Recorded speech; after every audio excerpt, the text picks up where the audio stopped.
प्रधानमंत्री मोदी ने वैश्विक संकट के इस दौर में भारत की जनता से आह्वान किए थे, जिनमें से एक आह्वान सोना नहीं खरीदना था।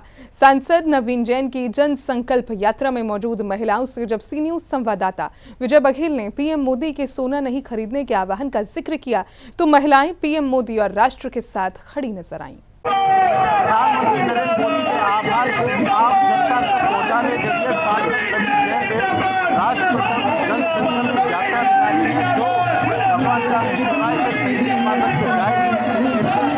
जन संकल्प यात्रा में लोगों का हुजूम उमड़ा है। इसमें महिलाएं हैं, बच्चे हैं, युवा हैं, छात्र हैं, हर वर्ग के लोग शामिल हैं। आइए इस राष्ट्र जन संकल्प यात्रा के बारे में महिलाओं का क्या कहना है, उनसे जानते हैं। आज राष्ट्र प्रथम जन संकल्प यात्रा जो है माननीय नवीन जैन जी ने शुरुआत करी है। यशस्वी प्रधानमंत्री नरेंद्र मोदी जी के संकल्प के द्वारा हम लोग आज यहाँ नारी शक्ति बहुतायत में इकट्ठा हुए हैं और हम ये चाहते हैं कि जो है पेट्रोल डीजल हम ना कम खर्च करें, सोना कम खरीदें। देश के लिए ये बहुत ही अच्छी चीज है। जय हिंद, जय भारत, भारत माता की जय।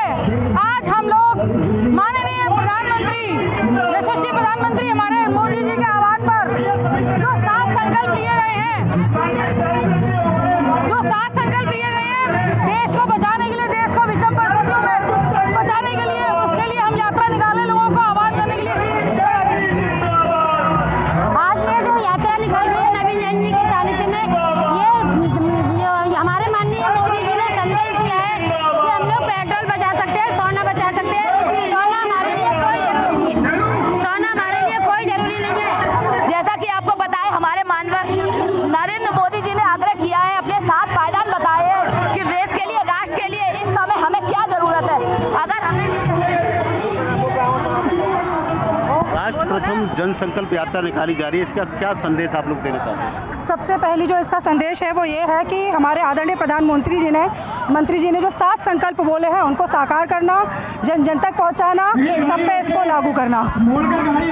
माननीय मोदी जी ने बहुत अच्छे संकल्प दिए हैं, हर देशवासी को ये अपनाने चाहिए। और गरीब तो वैसे सोना नहीं ले पाता, पर ये है कि उन लोगों को बहुत खुशी है। माननीय मोदी के आह्वान पर वो तेल भी बचा रहे हैं, बहुत सारे काम कर रहे हैं। हम उन्हें बहुत बहुत धन्यवाद देते हैं। इन संकल्पों पर खड़े उतरेंगे। भारत माता की जय। जो गहने हैं वो मातृशक्ति के सम्मान का, स्वाभिमान का प्रतीक है। तो ऐसे में प्रधानमंत्री नरेंद्र मोदी की जो अपील है, जैसे कोई शादी होता है, विवाह होता है, तो किस तरीके से आप लोग उसे बच पाएंगे? वो उन्होंने जो अपील की है, उन्होंने जो आह्वान किया है, वो उन गहनों को अलग करने के लिए नहीं किया है। उन्होंने केवल इतना कहा है कि उन गहनों के इतर अगर हम कम सोना खरीदते हैं, अनावश्यक रूप से जिसको खरीदा जाना है, अगर हम उसमें कटौती करते हैं तो ये राष्ट्रहित की बात है। हमारे जिक्र के आगे हमारा गान चलता है, हमारी आन के संग संग हमारा मान चलता है। अचंभित विश्व के सारा देख भारत की प्रतिभा को, सकल इस विश्व के आगे हिंदुस्तान चलता है। जब हम आगे चलते हैं तो इस राष्ट्रहित के आह्वान में भी हम सबसे आगे रहेंगे। तो ये मातृशक्ति है भारत की, ये नारी शक्ति है, जो राष्ट्रहित की बात आती है तो अपना सर्वस्व देने से नहीं चूकती है। चाहे 1857 की लड़ाई हो, महारानी लक्ष्मीबाई की आपने एक गाथा सुनी होगी, और आज की नारियां भी रानी लक्ष्मीबाई से कम नहीं है। और वो यही संदेश दे रही है कि अगर राष्ट्र पर कोई संकट है, अगर राष्ट्र पुनर्निर्माण की बात है, तो वो किसी से कम नहीं है। और जब हमारी मातृशक्ति ऐसी है तो भारत माता को आगे बढ़ने से कोई नहीं रोक सकता है। MG रोड से अपने साथी राकेश कनौजिया, राहुल शांत और इकबाल के साथ विजय बघेल, सी न्यूज़ आगरा।